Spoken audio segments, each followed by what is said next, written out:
Mfalme mdogo anasimama mbele ya Mungu. Ana umri wa miaka 20 tu. Ufalme mkuu wa Israeli umekuwa katika mikono yake. Anaweza kuomba chochote: utajiri usioishia, maisha marefu, ushindi dhidi ya maadui zake. Lakini anaomba kitu kimoja tu ambacho kitamfanya kuwa mfalme mkuu zaidi katika historia ya Israeli. Anaomba hekima.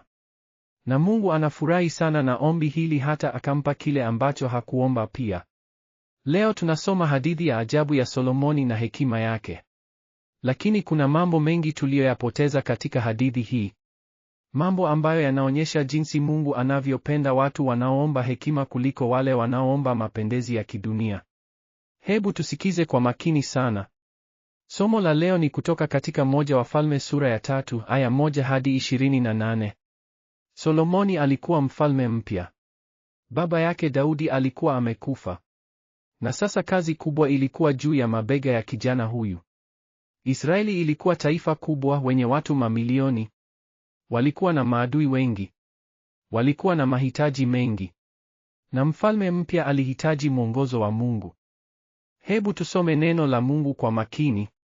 Moja Wafalme 3:1 inasema, Solomoni akafanya undugu na Farao mfalme wa Misri, akawa binti ya Farao, akamwongoza katika mji wa Daudi mpaka alipomaliza kujenga nyumba yake na nyumba ya Bwana na ukuta wa Yerusalemu kuzunguka pande zote. Hii ni mstari wa kwanza wa kushangaza. Solomoni alioa binti wa Farao. Lakini sheria ya Musa ilikataza Israeli kuwa watu wa mataifa mengine. Aya ya pili inasema, ila watu walitoa dhabihu katika mahali pa juu, kwa maana nyumba ya jina la Bwana ilikuwa haijajengwa mpaka siku hizo. Watu waliendelea kutoa dhabihu katika mahali pa juu badala ya mahali pamoja ambapo Mungu aliagiza.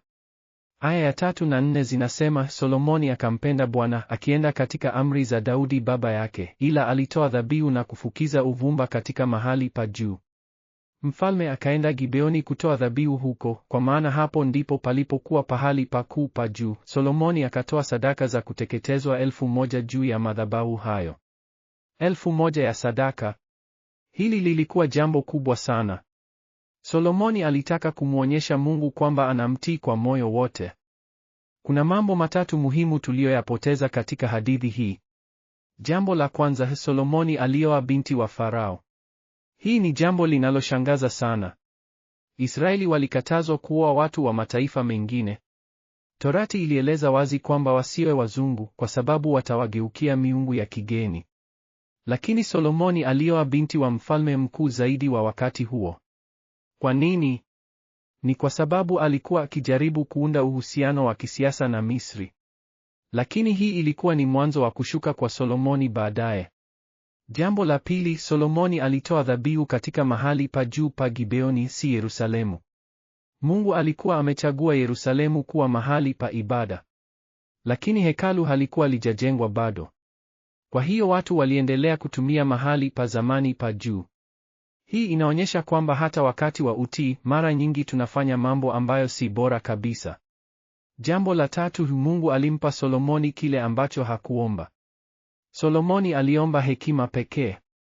Lakini Mungu alimpa hekima, utajiri na heshima. Hii inaonyesha jinsi Mungu anavyopenda kutupa zaidi ya tunavyoomba wakati tunaomba mambo sahihi. Sasa hebu tusikie jinsi Mungu alivyomjibu Solomoni. Moja Wafalme 3:5 inasema, huko Gibeoni Bwana akamtokea Solomoni usiku katika ndoto. Mungu akasema, omba utakalo nikupe. Mungu alimpa Solomoni nafasi ya kuomba chochote. Chochote kabisa. Maisha marefu, utajiri mkuu, ushindi dhidi ya maadui, chochote. Lakini Solomoni alijibu kwa unyenyekevu mkuu. Alisema, wewe umemfanyia mtumishi wako Daudi baba yangu fadhili kubwa, kwa vile alikwenda mbele yako katika ukweli na katika haki na katika unyofu wa moyo pamoja nawe. Solomoni alimkumbusha Mungu juu ya uaminifu wa baba yake Daudi. Kisha akasema, nami ni kijana mdogo, sijui la kutoka wala la kuingia. Ingawa alikuwa mfalme, aliona kwamba ni mdogo sana mbele ya kazi kubwa aliyopewa. Na kisha akaomba jambo la kushangaza, kwa hiyo mpe mtumishi wako moyo wenye ufahamu wa kuhukumu watu wako na kutofautisha kati ya mema na mabaya. Aliomba hekima ili aweze kuwaongoza watu wa Mungu vizuri. Hakuomba kwa ajili yake mwenyewe, bali kwa ajili ya wengine. Wakati huu wanyamapori walikuwa wanashuhudia jambo la ajabu. Wakaona mfalme mdogo akifanya mambo ambayo hawakuyafahamu. Mimi ninazama kutoka anga na naona mfalme mdogo akiomba kitu cha ajabu.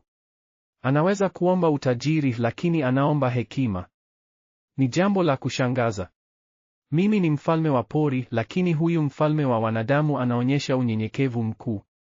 Anajua kwamba hekima ni bora kuliko nguvu. Moyo wangu unashangaa. Wanadamu wanapewa uwezo wa kuongea na Muumba wao moja kwa moja, na huyu mdogo anaomba kwa ajili ya wengine, si kwa ajili yake mwenyewe. Mungu anataka kutuma baraka kubwa juu ya mfalme huyu. Ninaona mwanga mkuu unamzunguka. Lakini pia naona hatari. Alikuwa ameoa binti wa mfalme wa Misri. Hii itamletea matatizo baadaye. Jibu la Mungu lilikuwa la ajabu. Moja Wafalme saa 3 na madakika 14 inasema, neno hilo likampendeza Bwana, kwamba Solomoni aliomba jambo hili. Tazama, nimekufanyia kama maneno yako. Tazama, nimekupa moyo wenye hekima na ufahamu, hata hakuna aliyekuwa kama wewe kabla yako, wala hatakuwa mfano wako baada yako. Zaidi ya hayo nimekupa hata hizo ambazo hukuomba, utajiri na heshima. Mungu alimpa kile alichoomba na kile ambacho hakuomba. Hii ni mfano wa jinsi Mungu anavyopenda tunapoomba mambo sahihi. Sasa tunaweza kujifunza nini kutoka kwa hadithi hii? Kwanza, omba hekima badala ya mapendezi ya kidunia. Yakobo 1:5 inasema, lakini mtu yeyote kati yenu akikosa hekima na amwombe Mungu, ambaye huwapa watu wote kwa ukarimu. Mungu anataka kutupa hekima, lakini ni lazima tuiombe. Pili, uongozi ni huduma, si mamlaka ya kibinafsi. Solomoni aliomba hekima ili aweze kuwaongoza watu vizuri, si ili awe na nguvu zaidi. Uongozi wa kweli ni kutumikia wengine. Tatu, hekima ya kweli inatoka kwa Mungu pekee. 1 Korintho saa 1 na madakika 30 inasema kwamba Kristo ni hekima yetu. Hatuwezi kuwa na hekima ya kweli bila ya mahusiano na Mungu. 4, Mungu anatupa zaidi ya tunavyoomba wakati tunaomba mambo sahihi. Solomoni aliomba hekima na alipata hekima, utajiri na heshima.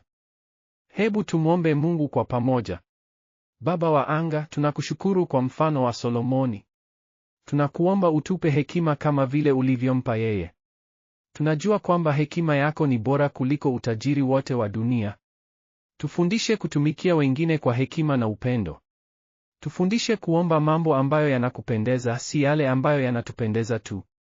Na kama vile ulivyomfanyia Solomoni, tupatia zaidi ya tunavyoomba wakati tunaomba mambo sahihi. Katika jina la Yesu tunaomba. Amina.